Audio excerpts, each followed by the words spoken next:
তৃণমূল কংগ্রেসের তমলুক লোকসভার প্রার্থী দেবাংশু ভট্টাচার্য বুধবার সন্ধ্যায় দুর্গাচকের মঞ্জুশ্রী চৌমাথার মোড়ে স্থানীয় টোটো অটো চালক অ্যাসোসিয়েশন ও ব্যবসায়ী সমিতির আয়োজিত এক পথসভায় বক্তব্য রাখেন।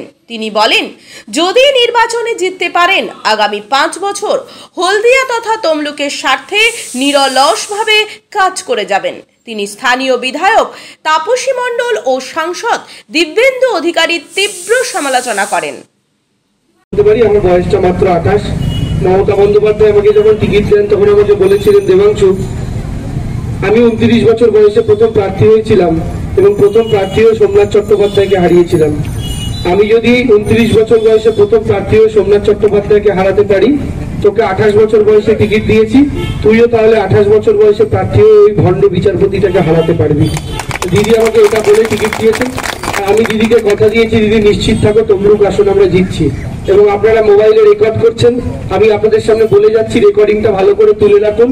তমলুক লোকসভা কেন্দ্র তৃণমূল কংগ্রেস জিতে গিয়েছে, এটা আমি নিশ্চিত করে আপনাদের কাছে এই মঞ্চ থেকে বলে যাচ্ছি। এবং আমরা শুধু জিতেছি তাই নয়, আমরা হলদিয়া থেকে লিড নিয়ে আমরা জিতছি, আমরা হলদিয়া থেকে এগিয়ে থেকে জিতছি। কারণ হলদিয়ার মানুষ তিতিবিরক্ত। তিতিবিরক্ত কেন? বিজেপির বিধায়ক হলদিয়ার সাংসদ দিব্যেন্দু অধিকারী, সেও তো বকলমে 4 বছর ধরে বিজেপি। তাহলে বিজেপির সাংসদ, বিজেপির বিধায়ক, হলদিয়ার সমস্যার কথা তবু এদের মুখে বলতে শুনছেন না কেন? কতদিন তাপসী দেবী বিধানসভায় দাঁড়িয়ে হলদিয়ার সমস্যা নিয়ে কথা বলেছেন? কতদিন দিব্যেন্দু বাবু হলদিয়ার সমস্যা নিয়ে পার্লামেন্টে দাঁড়িয়ে কথা বলেছেন? হুগলি নদীর নাব্যতা নিয়ে কতদিন কথা বলেছেন? শ্রমিকদের স্বার্থ নিয়ে কতদিন কথা বলেছেন? বলেননি। ফলে যেমন দিব্যেন্দু অধিকারীকে গত 5 বছর দেখতে পাননি, যদি বিজেপির সাংসদকে নির্বাচিত করেন তাকেও দেখতে পাবেন না। তিনি একটা ফ্যান্সি জগৎ থেকে এসছেন, বিচারপতি ছিলেন, এসেছেন রাজনীতির ময়দানে, হঠাৎ করে মুড হয়েছে, ভোট দিয়ে যদি তাকে এমপি বানিয়ে দেন, আবার যে কোনোদিন রাজনীতির ময়দান থেকে সরে যাবেন না তার কিন্তু কোনো গ্যারেন্টি নেই। তখন কপাল চাপাবেন, এমপিকে কোথায় পাবেন, তখন দিব্যেন্দু অধিকারীর মতোই দশা হবে। যেমন দিব্যেন্দুকে পাননি, অভিজিৎ গাঙ্গুলিকেও পাবেন না। কিন্তু আমি আমার কথা আপনাদের বলতে পারি, গত 6 বছর ধরে আপনারা আমাকে রাজনীতির ময়দানে দেখছেন। দেবাংশুকে মিটিংয়ে দেখেছেন, মিছিলে দেখেছেন, স্লোগানে দেখেছেন, বিতর্কে দেখেছেন। আমি রাজনীতির মঞ্চের ছেলে, ফলে আগামী 5টা বছরও রাজনীতির ময়দানে থাকবো। আপনারা যদি আমাকে জেতান, আপনাদের ঘরের ছেলে হিসাবে পাশে পাবেন। আমার 7টা বিধানসভায় 7টা অফিস থাকবে, যে অফিসের দরজা সবার জন্য খোলা থাকবে।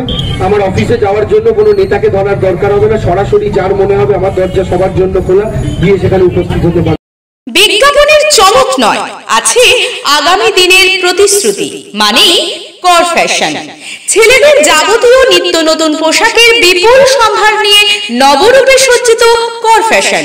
বিশেষ করে মনে রাখবেন, আমাদের নতুন সংযোজন ছোট ছেলেদের পোশাকের বিপুল সম্ভার। আমাদের ঠিকানা ময়না রবিবারের বাজার।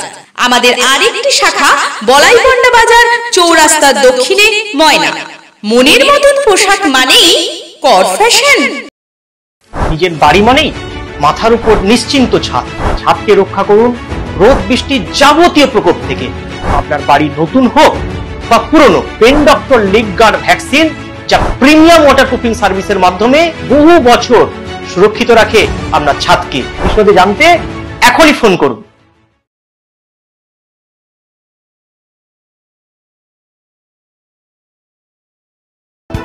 বিজ্ঞাপন দেওয়ার জন্য যোগাযোগ করুন স্টুডিও কল্যাণী, ভোগলাবাড়ি, ময়না, পূর্ব মেদিনীপুর।